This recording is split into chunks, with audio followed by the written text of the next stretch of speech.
Hello students, welcome to class 9th subject science NCERT.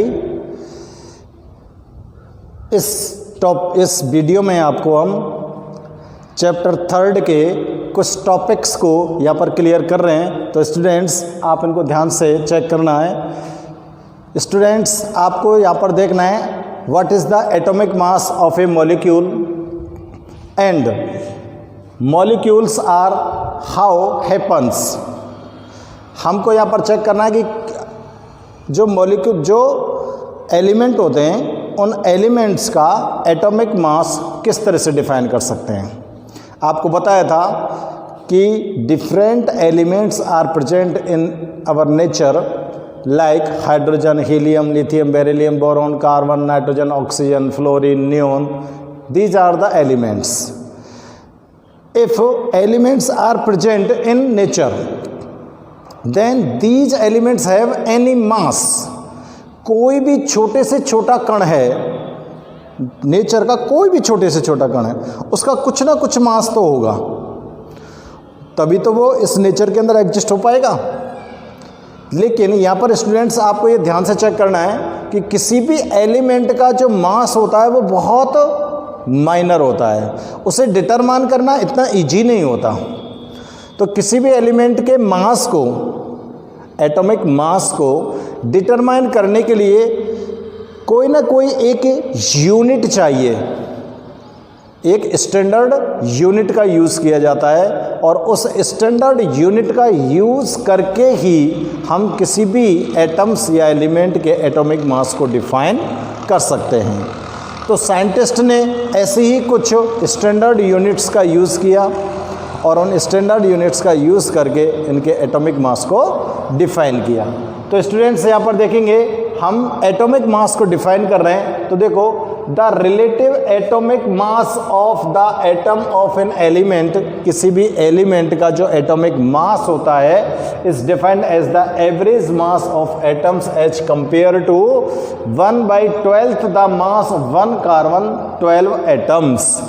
यानी कि यहाँ पर जो स्टैंडर्ड यूनिट मानी गई है वो है कार्बन 12 आइसोटोप। ये कार्बन एटम जो होता है उसका एक आइसोटोप होता है कार्बन 12, और उस कार्बन 12 को यहाँ पर एक स्टैंडर्ड यूनिट माना गया है। और किसी भी एटम का एटॉमिक मास डिटरमाइन करने के लिए कार्बन 12 के जो 12th पार्ट होते हैं, एक कार्बन एटम का 12th पार्ट, वो 12th पार्ट किसी भी एटम का एटॉमिक मास होता है। इस बात को यहाँ पर डिफाइन किया जा रहा है और इसी ऑर्डर में डिफरेंट एलिमेंट्स के एटॉमिक मास को डिटरमाइन किया गया था। यहाँ पर कुछ एग्जांपल्स आपको एलिमेंट्स के और उनके एटॉमिक मास के यहाँ पर नोट किए गए। जैसे हाइड्रोजन एलिमेंट है, हाइड्रोजन एलिमेंट का एटॉमिक मास होता है 1।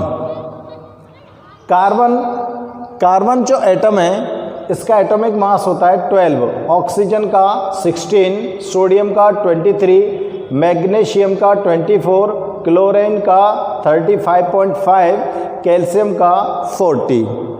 ओके स्टूडेंट्स, यहाँ पर हमने एटॉमिक मास को चेक किया है और डिफरेंट एलिमेंट्स के लिए एटॉमिक मास हमने यहाँ पर नोट किए हैं। इसके बाद नेक्स्ट टॉपिक देखते हैं हम स्टूडेंट्स कि हाउ डू एटम्स एग्जिस्ट।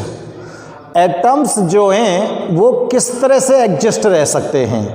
तो देखो एटम्स के बारे में आपको डेफिनेशन दी गई थी, तब आपको ये बताया गया था कि स्टूडेंट्स एटम्स जो हैं फ्रीली स्टेट में नहीं रह सकते और ये इंडिविजुअल होते हैं, ठीक है ना। और इनको नेकेड आई से हम एग्जिस्ट नहीं कर सकते, यानी कि आप इनको फील नहीं कर सकते, आप इनको टच नहीं कर सकते एटम्स को। तो एटम्स को कैसे एग्जिस्ट कर सकते हैं। तो देखो एटम्स जो होते हैं वो किसी भी एटम के जो एलिमेंट होते हैं, कोई भी एटम है उस एटम के अंदर कौन प्रेजेंट होंगे, एलिमेंट। वो एलिमेंट कैसे एग्जिस्ट होंगे। तो ये एटम्स के जो एलिमेंट है या तो आयंस बनाकर या फिर मॉलिक्यूल्स बनाकर ये एग्जिस्ट होते हैं। जब ये आयंस फॉर्म करते हैं, आयंस फॉर्म करने के बाद ये मॉलिक्यूल्स फॉर्म करते हैं, मॉलिक्यूल्स फॉर्म करने के बाद ये कंपाउंड फॉर्म करते हैं, और जो कंपाउंड्स होते हैं वो मैटर की फॉर्म में हमारे अराउंड अस प्रेजेंट होते हैं। और मैटर को आप फील कर सकते हो, टच कर सकते हो, और मैटर की फॉर्म में ही आप कह सकते हो कि ये जो मैटर है ये एटम्स से मेड होता है। ठीक है ना। तो देखो students, atoms of most elements are not able to exist independently.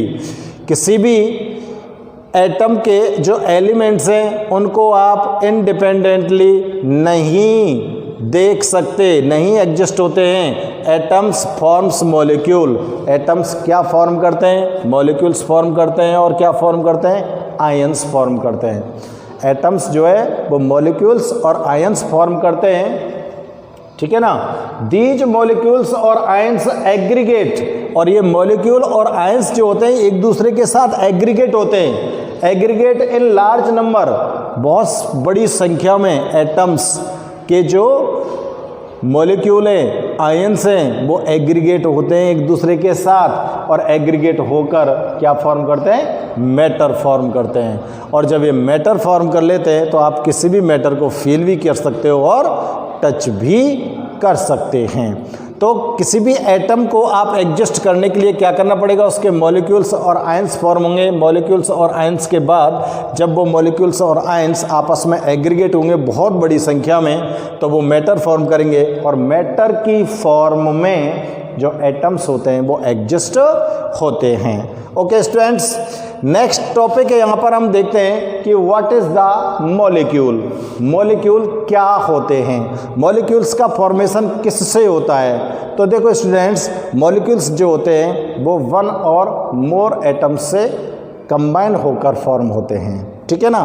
तो यहाँ पर डेफिनेशन देखते हैं, the smallest particles of an element और एक कंपाउंड, किसी भी कंपाउंड के बहुत छोटा सा भाग, that is capable of an independent, जो इंडिपेंडेंट रह सकता है। मॉलिक्यूल्स जो होते हैं वो इंडिपेंडेंट रह सकते हैं, existence, independent existence, and so all the properties of that substance is called molecule.